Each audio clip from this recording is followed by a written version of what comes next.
আসসালামু আলাইকুম। প্রিয় শিক্ষার্থী, তোমরা কেমন আছো? আশা করি সবাই ভালো আছো। তোমাদের এই ছুটির সময়ে অনলাইন ক্লাসের ব্যবস্থা করাই অত্র প্রতিষ্ঠানের সম্মানিত সভাপতি স্যার এবং অধ্যক্ষ স্যারকে ধন্যবাদ জ্ঞাপনের মাধ্যমে আমি আমার ক্লাস কার্যক্রম শুরু করছি।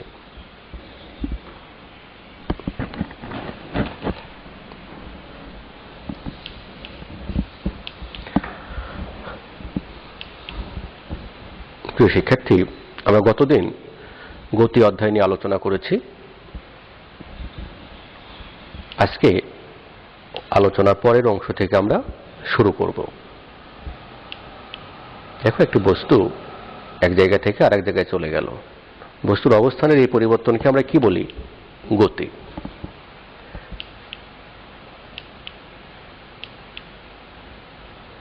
আজকের পাঠে আমরা দূরত্ব ও সরণ সম্পর্কে শিখব, দ্রুতি ও বেগ সম্পর্কে শিখব।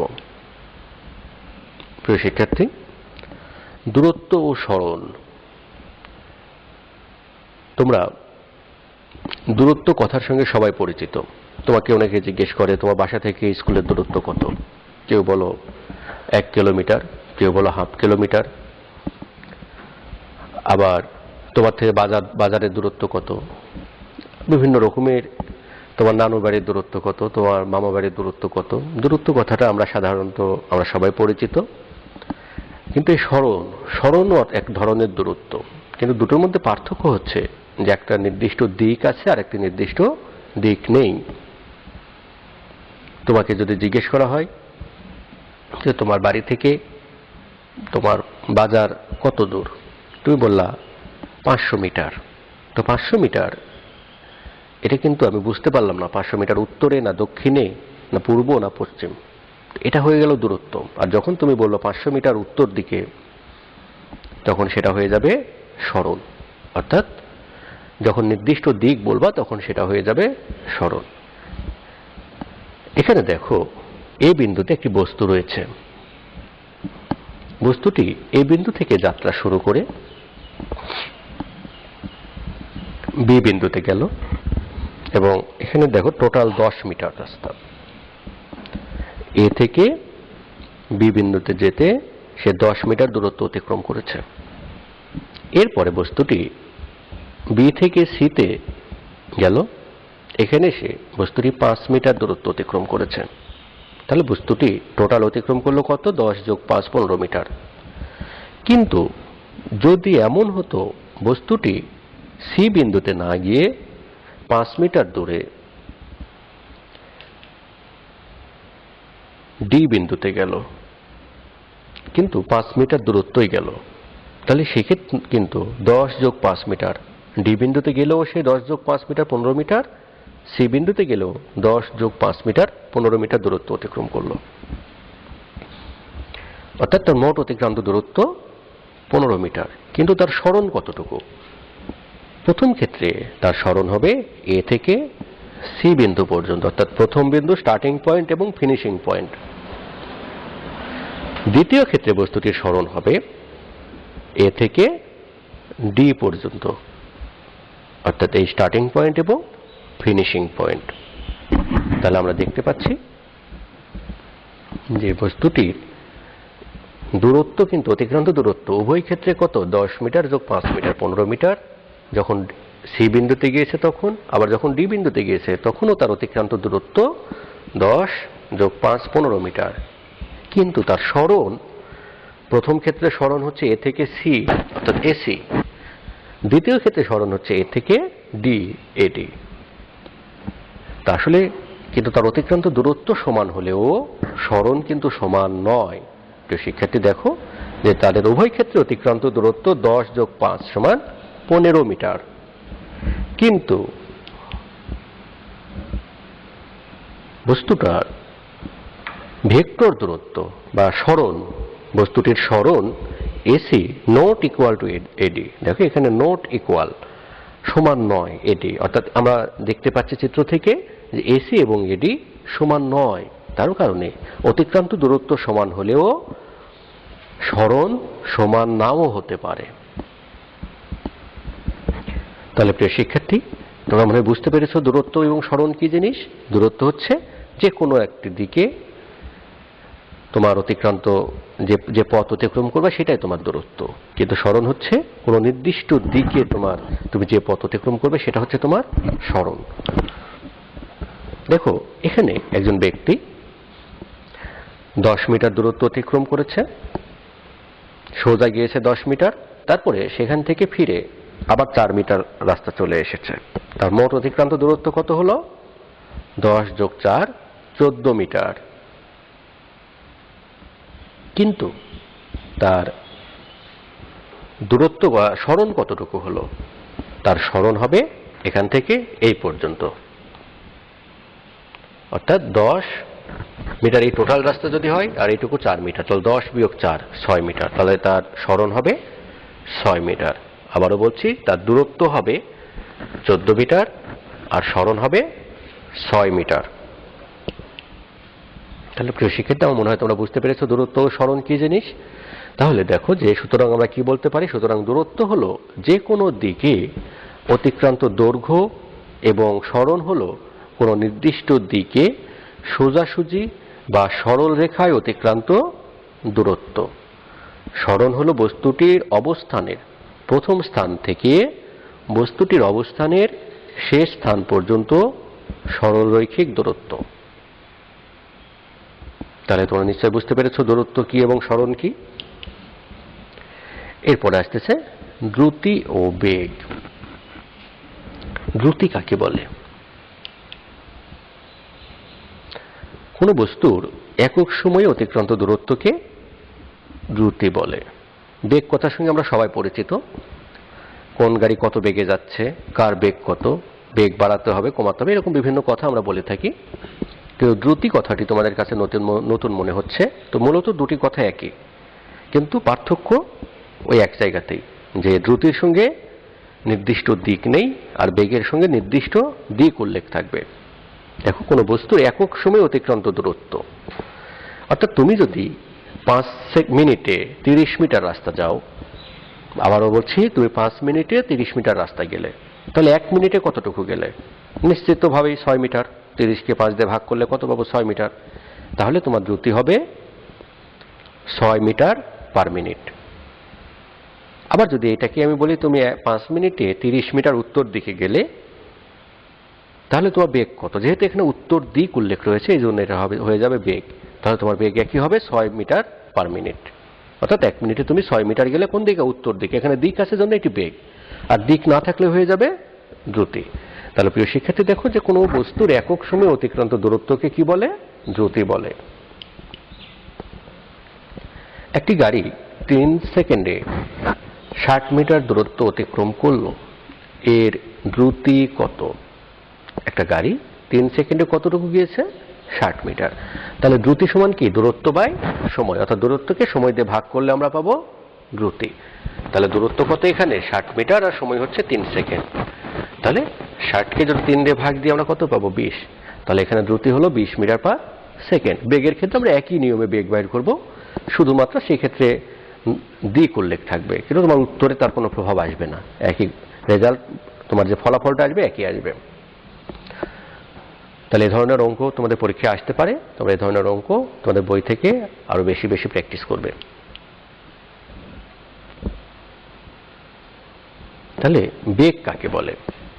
কোনো নির্দিষ্ট দিকে কোনো বস্তুর একক সময়ে অতিক্রান্ত দূরত্বকে বেগ বলে। এখানে দেখো নির্দিষ্ট দিক বলা হয়েছে,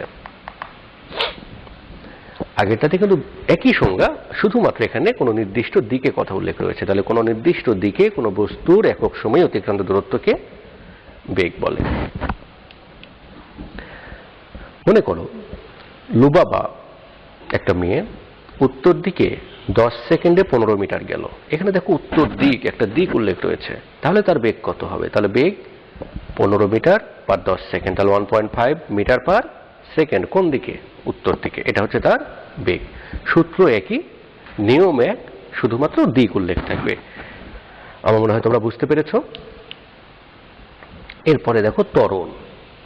ত্বরণ কাকে বলে?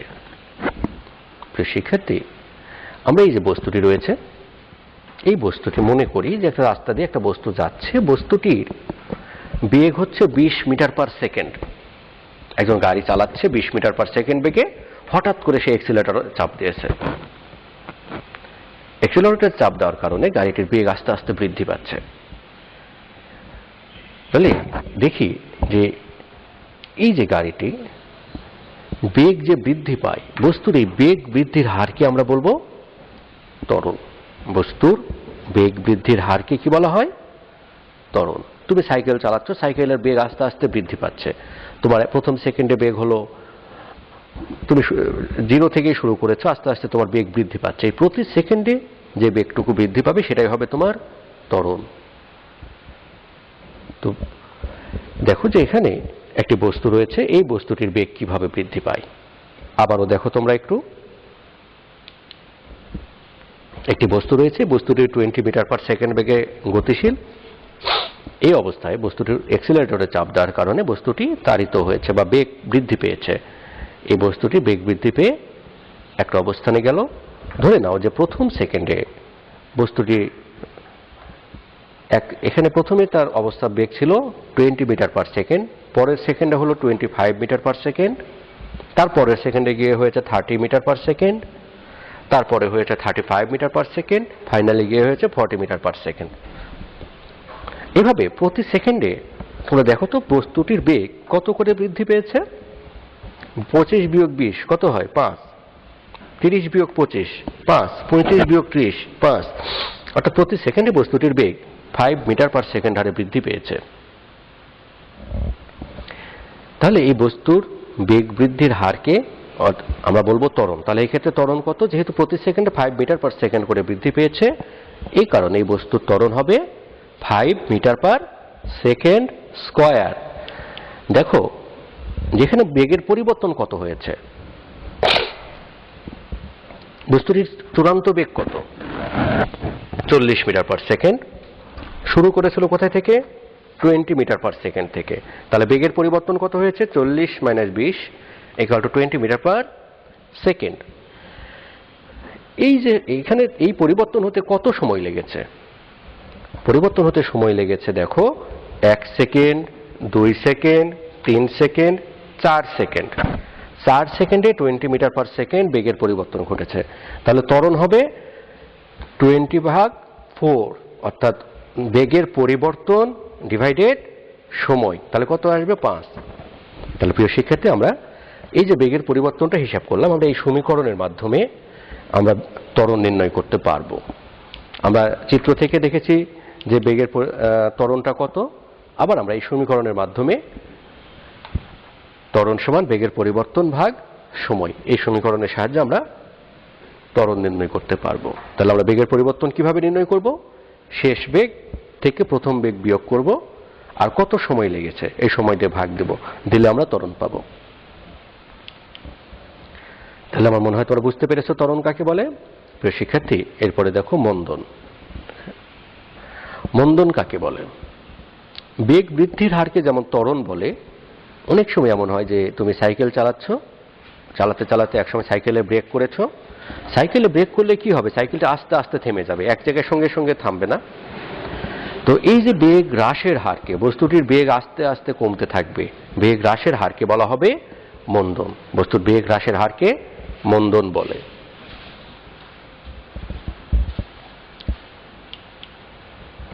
প্রিয় শিক্ষার্থী, তাহলে আমরা গতি সম্পর্কে জানলাম, বেগ সম্পর্কে জানলাম, সরণ এবং ত্বরণ সম্পর্কে, সরণ এবং দূরত্ব সম্পর্কে জানলাম। তো আমরা যখন গাড়ি চালাই তখন আমরা বিভিন্নভাবে বিভিন্ন গতিতে গাড়ি চালাই। তো অতিরিক্ত গতি জীবনের ঝুঁকি। বিশেষ করে তোমাদের বয়সী শিক্ষার্থীরা বা তোমাদের বয়সী ছেলেরা বা মেয়েরা যখন সাইকেল চালায় বা মোটর সাইকেল চালায়, এটা তারা অনেক দ্রুত গাড়ি চালাতে চায়। এ ধরনের গাড়ি চালানোর ফলে অনেক সমস্যার সম্মুখীন হতে হয়, অনেক অ্যাক্সিডেন্ট বেড়ে যায়, রাস্তার দুর্ঘটনার পরিমাণ বাড়তে থাকে, অনেকের প্রাণহানিও ঘটে। এই কারণে আমাদের কি করতে হবে? এ ধরনের সমস্যা দূর করার কারণে আমাদেরকে অত্যন্ত সচেতনভাবে আমাদের গাড়ি চালাতে হবে। রাস্তাঘাটে পায়ে হেঁটে চলে বা গাড়ি চালিয়ে চলে আমাদের অবশ্যই সচেতন থাকতে হবে। মনে রাখতে হবে, একটি দুর্ঘটনা সারা জীবনের কান্না। যে কোনো একজন ব্যক্তি যদি দুর্ঘটনায় কবলিত হয়ে মারা যায়, সে যদি পরিবারের একমাত্র উপার্জনক্ষম ব্যক্তি হয় তাহলে তার পরিবার একটি বিপদে পতিত হলো, তাদের উপার্জনের পথ বন্ধ হয়ে গেল।